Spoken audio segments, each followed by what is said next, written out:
I would appreciate you not antagonizing him with your questions. We still need to deal with him once you're gone. Yeah, no problem. I just need to ask him a few questions. I'll be in and out, I promise. Alright then, make it quick. But keep your distance. We won't be held responsible. Okay. Good morning, Mr. Gibson. My name's Matthew Finnis. I'd like to ask you a few questions about what happened to you a few years ago. I've already said everything I needed to say on the subject. How many times are the police going to barge in here asking the same damn questions? It's not like you guys ever believe me, and you all give me the same look every time. I know you're probably tired of it already, but what if I told you I'm not with the police? There are reports of bodies being taken from the morgue last night in downtown Morston. Some believe this is a sign of terrible events to come. Police refuse to give a statement on any leads. What are you going to do to me? Please, just let me go. I don't know who did this to me.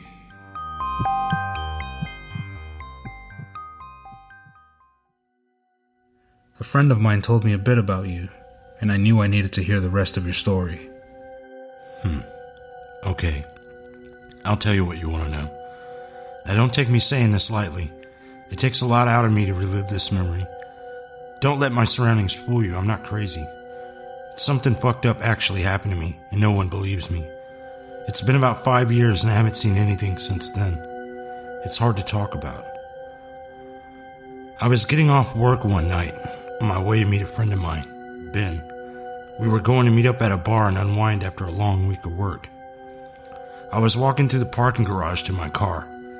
I remember I thought it was weird that the lights were flickering. Maintenance usually stays on top of these kinds of things, but I just brushed it off and continued to my car.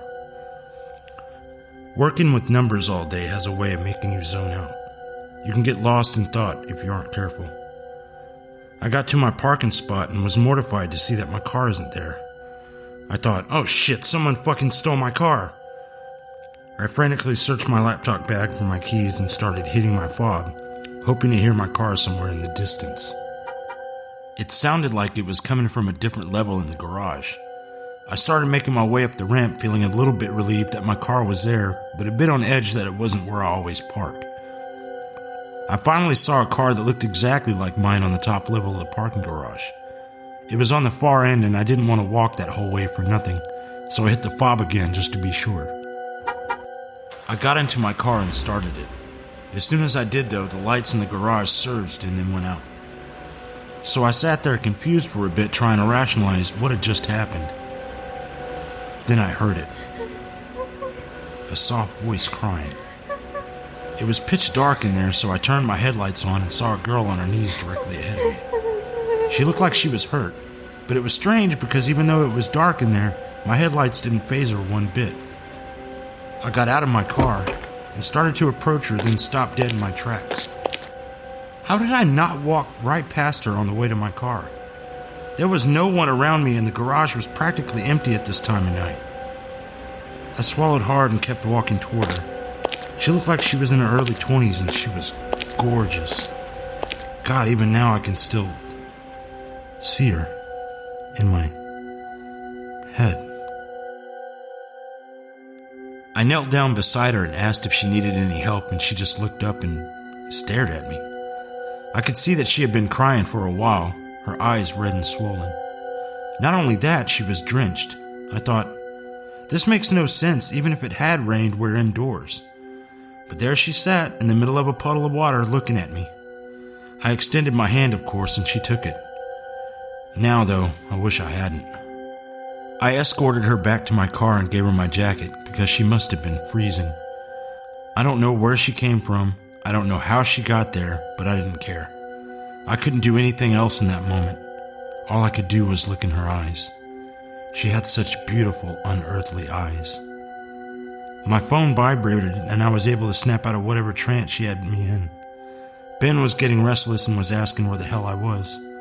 I told him that I was going to be a little bit late, but to wait for me. I have a heck of a story to tell you. I decided I would take her to the nearest police station. Maybe she's been reported missing or something. I have no idea what she was doing at the top level of a dark parking garage late at night, but I just couldn't leave her there.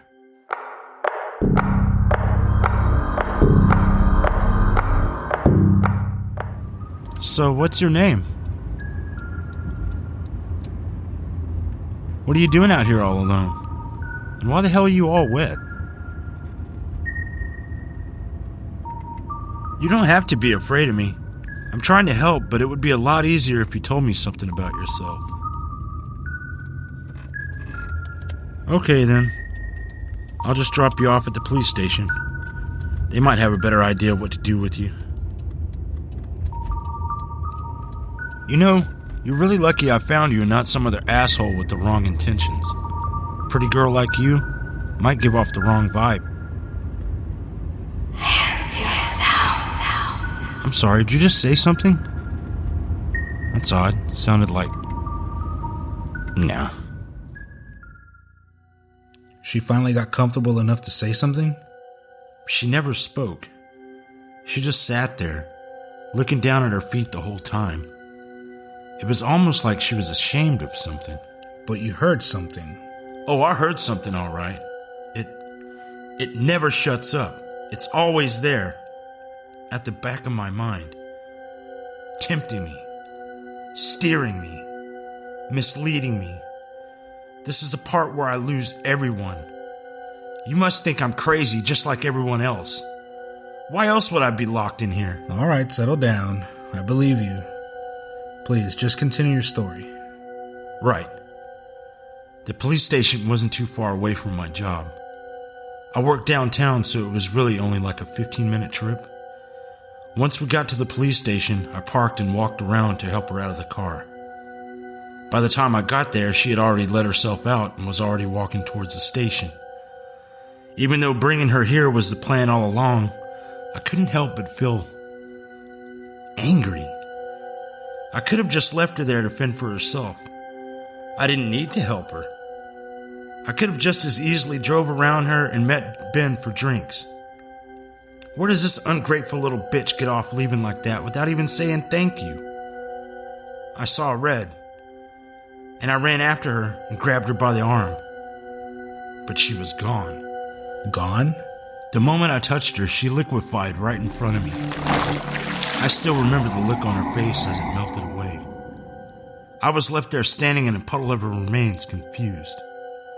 What the fuck had I just seen? I needed to get away from there as soon as possible. I wasn't sure if anyone had seen what I had just seen, but something told me that I didn't need to stick around to find out. I got back in my car and hauled ass to meet Ben.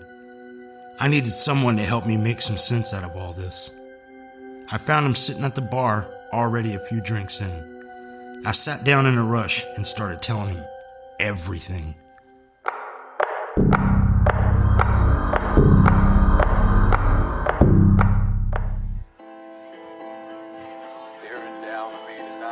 Yeah, right. She fucking melted away? You really expect me to believe that?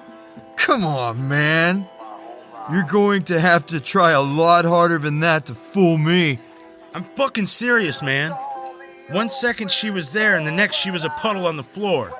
I'm freaking out here. I need you to hear me out. Whatever, bro. You don't need to make shit up for being late. We all know you're too much of a chicken shit to man up and tell your boss you're leaving for the night. Are you fucking kidding me right now? You really gonna bring that shit up again? Right now? I'm trying to fucking tell you something is seriously wrong here, man. Hit him. Oh, come on. Don't be a little bitch. Kill him. That's it. You motherfucker! God, come on, Gibson! Fucking stop! Fuck, man! You believe in that puddle?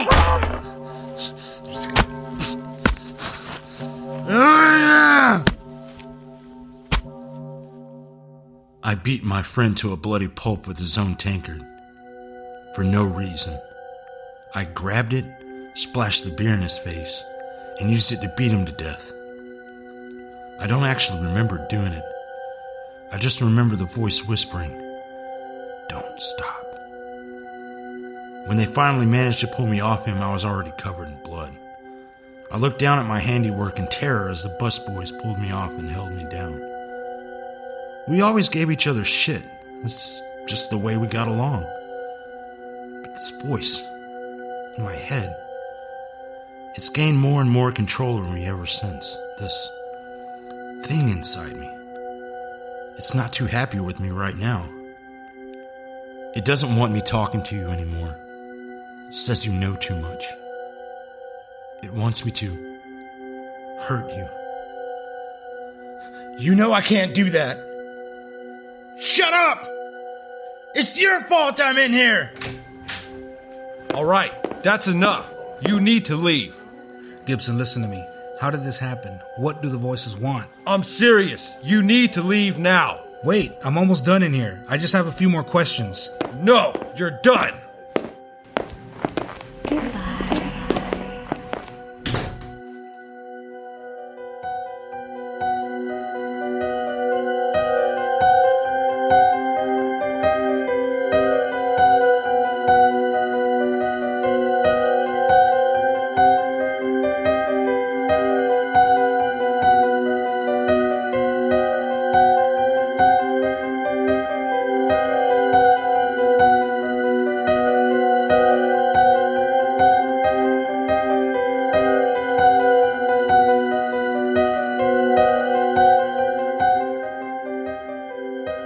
All elements of Sirenicide are copyright 2016 Atrium Dynamics. Please visit sirenicide.com for more details.